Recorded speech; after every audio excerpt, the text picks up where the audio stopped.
Dans un article du Figaro consacré à la santé fragile de Céline Dion, son ancien producteur Gilbert Coulier raconte une surprenante anecdote sur la rencontre entre la chanteuse et Johnny Hallyday dans un restaurant. Un échange où le rocker a bien cru que la Québécoise se moquait tout simplement de lui. Céline Dion s'est une nouvelle fois murée dans le silence.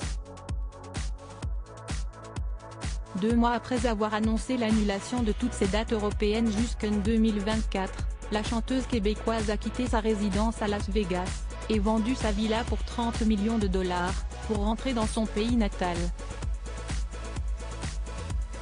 Depuis, aucun mot ne filtre sur son état de santé et l'évolution de sa maladie, le syndrome de l'homme raide.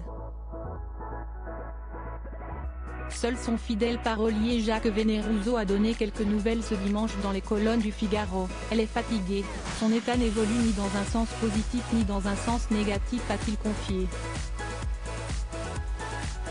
Nos confrères, qui consacrent un article à la vie de la chanteuse hantée par la souffrance, sont notamment revenus sur un épisode étonnant de sa vie, lors de sa rencontre impromptue avec Johnny Hallyday.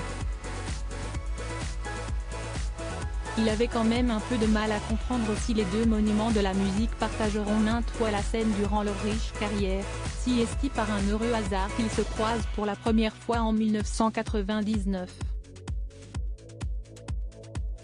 Gilbert Coulier, producteur de la diva à l'époque, est revenu sur cette scène surréaliste, révélant au passage l'étonnante habitude de Céline Dion pour préserver au mieux sa voix entre les concerts. Nous dînions au Tim Gad à Paris.